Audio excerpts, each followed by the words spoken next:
पूरी class 11th बर्बाद कर दी और अब समझ में नहीं आ रहा कि क्लास 12th की तैयारी कैसे स्टार्ट करें। इतनी सारी टेंशन कि क्लास 11th में तो कुछ भी नहीं पढ़ा है, बेस तक क्लियर नहीं किया है, अब कैसे करेंगे 12th में, क्योंकि इस बार तो नैया पार होने से रही, क्योंकि अब तो आपको बोर्ड्स भी देने हैं। 11th तो आपने यूं कह के गुजार दी कि कौन सा आपको बोर्ड देना है, लेकिन अब बारी आती है 12th की, जहां पर आपको बोर्ड देना ही पड़ेगा, चाहे आपका मन हो या फिर ना हो। तो हेलो एवरीवन, मैं आपके साथ डिस्कस करने वाली हूं कि आप कैसे 12th क्लास की प्रिपरेशन अभी से स्टार्ट करें कि आप 98% स्कोर कर पाएं। यस, आप कर सकते हैं, क्योंकि ऐसा कोई भी काम नहीं है जिसको आप नहीं कर सकते।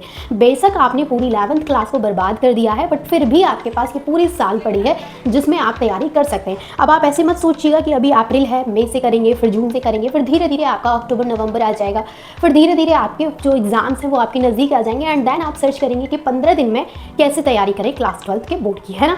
बट ऐसा आपको बिल्कुल नहीं करना है, बिकॉज आपको बहुत ही अच्छा परफॉर्म करना है एग्जाम में, बहुत ही अच्छे मार्क्स लेके आने हैं और आपको भी टॉपर लिस्ट में अपना नाम लिखवाना है। तो यहाँ पर आप कैसे कर सकते हैं वो सारी चीज़ें मैं आपके साथ डिस्कस करूँगी। अभी को बहुत सारे स्टूडेंट्स ऐसे हैं जो ढेर सारी टेंशन लेके बैठे हैं कि अब 11th का तो बेस था वो तो क्लियर है ही नहीं, और अब 12th स्टार्ट करें या फिर 11th को पढ़ें। तो देखो, बहुत सिंपल सी चीज़ें, 4 स्टेप्स बताने वाली हूँ, आपको ये चीज़ें फॉलो करनी है। अगर आप इन 4 स्टेप्स को फॉलो करते हैं तो नेक्स्ट टॉपर लिस्ट में, यानी 2027 की जो टॉपर लिस्ट होगी उसमें डेफिनेटली आपका नाम होगा।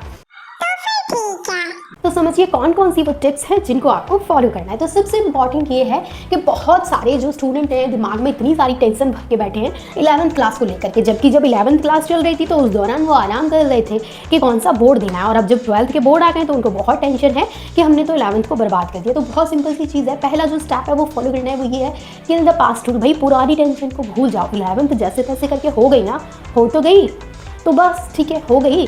तो अब बात करते हैं 12th की। अब 11th जैसे भी हुई, अब आपको क्या करना है कि 12th को स्टार्ट करने से पहले 3 दिन देने हैं। किसको? मुझे नहीं देने, आपको 3 दिन अपनी बुक्स को देने हैं। कैसे देने हैं वो बताती हूँ। देखो, अब आप 12th स्टार्ट करना चाहते हो तो थोड़ा सा तो यार बनता है कि आप थोड़ा सा बेसिक अपना क्लियर कर ले 11th का। अब कैसे करेंगे, क्या करेंगे? तो सिर्फ और सिर्फ 3 दिन के अंदर आपके लिए प्रो टिप ये है कि अगर आप पास्ट रूल, जो आपने पास्ट में जो आप पास्ट की चीज़ों को सोच रहे हो उनको भूलने का एक बहुत ही बढ़िया तरीका ये है कि आप 3 दिन फोकस करेंगे। किन चीज़ों पे करेंगे? देखिए, 3 दिन आप फोकस करेंगे, बेसिक मैथ्स कर लीजिए। अगर आपके पास पीसीएम है तो अपना मैथ्स जो बेसिक है उसको कर लीजिए। अगर मैं बात करूँ मोल कॉन्सेप्ट की तो ये टॉपिक भी कर लीजिए। नॉमेनक्लेचर की बात करें तो इसको भी कर लीजिए। 3 दिन में आप इतना निपटा लीजिए and then kill the past rule. यानी इतना करने के बाद फिर 12th की एक न्यू जर्नी स्टार्ट करते हैं।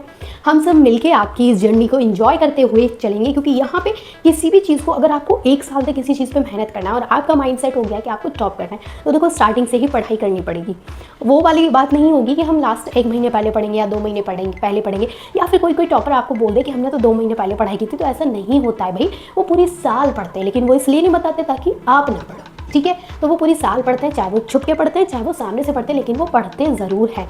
अब दूसरी जो चीज़ आपको फॉलो करनी है वो है रिसोर्स फाइनलाइजेशन। भैया इतनी सारी बुक्स मत ले लीजिए कि आप सिर पे रख के उनको चल भी ना पाएँ, यानी कि सिर पे तो आपको रखनी नहीं है लेकिन आप उनको पढ़ भी ना पाएँ। यानी कि आपको सिर्फ और सिर्फ उतनी ही बुक लेनी है जितने में आपका काम हो जाए। ज़्यादा बुक्स, ज़्यादा कन्फ्यूज़न और बहुत सारी टेंशन कि इतनी, अभी तो मैंने एक बुक पढ़ी है, मेरी दूसरी है गई। भाई कुछ मत पढ़ो, सिर्फ और सिर्फ एनसीईआरटी पढ़ो, सिर्फ और सिर्फ एनसीईआरटी पढ़ो। एनसीईआरटी क्लियर नहीं हो रही, आप यूट्यूब से जिस भी टीचर के आपको लेक्चर समझ में आते हैं आप वहाँ से लेक्चर देखो एंड देन एनसीईआरटी पढ़ो। सिर्फ और सिर्फ एनसीईआरटी पे फोकस करो, सिर्फ एक बुक पे। 10 जगह बुक पढ़ने से अच्छा है कि आप एक बुक को पढ़ो। देखो, जो टॉपर्स बच्चे होते हैं, क्या लगता है आपको कि उनके पास लाइब्रेरी होती है? जी नहीं, उनके पास कोई लाइब्रेरी नहीं होती है। उनके पास कुछ गिने चुने रिसोर्सेज होते हैं एंड उनके पास सिर्फ और सिर्फ एनसीईआरटी होती है। वो यूट्यूब के लेक्चर्स देखते हैं या फिर कहीं ऑफलाइन कोचिंग ले रखी होती है, तो आप भी कुछ ना कुछ उसमें फॉलो कर सकते हैं, लेकिन बुक आप कोशिश करें एनसीईआरटी ही लें। ज़्यादा बुक्स इकट्ठा करने का कोई मतलब नहीं है, ठीक है। तो ज़्यादा बुक्स इज इक्वल्स टू ज़्यादा कन्फ्यूजन। थर्ड जो स्टेप आपको फॉलो करना है वो है सिलेबस डेडलाइन स्ट्रेटजी।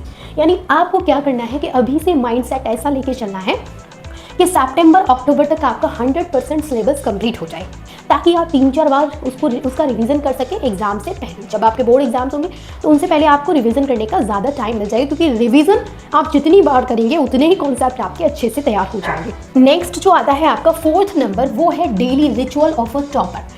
टॉपर का डेली रिचुअल क्या होता है? भाई देखो, टॉपर्स क्या करते हैं, डेली टू डू लिस्ट बनाते हैं। अब टू डू लिस्ट ऐसी मत बनाइएगा कि आप एकदम से मोटिवेट हो जाएं और आपने पूरा पेज भर के टू डू लिस्ट बना दी कि आज ये चैप्टर, आज साइंस केमिस्ट्री का ये चैप्टर, और मैथ्स का ये चैप्टर, और फिजिक्स का ये चैप्टर, बायोलॉजी का ये चैप्टर। ऐसी लिस्ट मत बनाइएगा। छोटे छोटे टारगेट्स रखिए जिनको आप पूरे कर पाएँ। और हमेशा याद रखना, ये चीज़ हमेशा याद रखना कि जब भी आप कोई छोटा टारगेट बनाते हैं, मान के चलो आपने आज सिर्फ और सिर्फ 4 टॉपिक लिखे कि मुझे आज ये वाले 4 टॉपिक करने हैं, एंड देन जब वो आपके 4 टॉपिक कंप्लीट हो जाते हैं तो उस टाइम पे जब आप रात को सोने के टाइम पे, मतलब जब आप सोने जाते हैं, तब आपको इतना अच्छा फील होता है कि यार मैंने जो टू डू लिस्ट बनाई थी उसको कंप्लीट कर लिया, तो मैंने आज का दिन बहुत अच्छे से बिताया क्योंकि मैंने जो टू डू लिस्ट बनाई थी। तो आप टारगेट ही छोटे रखो। ऐसा मत करना कि एक ही टॉपिक रख लो टारगेट में।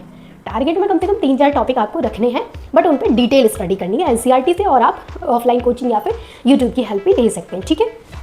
अब इसके बाद होता है एक्टिव रिकॉल। भाई कोई भी चैप्टर जब आपका खत्म होता है तो कोशिश करें नोटबुक बंद करके हर संडे को आप क्या करें, एक्टिव रिकॉल करें। यानी नोटबुक बंद करने के बाद हर एक टॉपिक को सोचने की कोशिश करो, बिना देखे लिखने की कोशिश करो, ताकि आप उसमें ज़्यादा से ज़्यादा अच्छा परफॉर्म कर सकें। तो यही थे ये 4 स्टेप्स। अगर आप फॉलो करेंगे डेफिनेटली आप भी नेक्स्ट टॉपर बन जाएंगे। एंड ऐसी ही वीडियो देखने के लिए ट्यूशन 2 चैनल को सब्सक्राइब करें। वीडियो अच्छा लगा तो वीडियो को लाइक करें। And thank you so much for watching this video.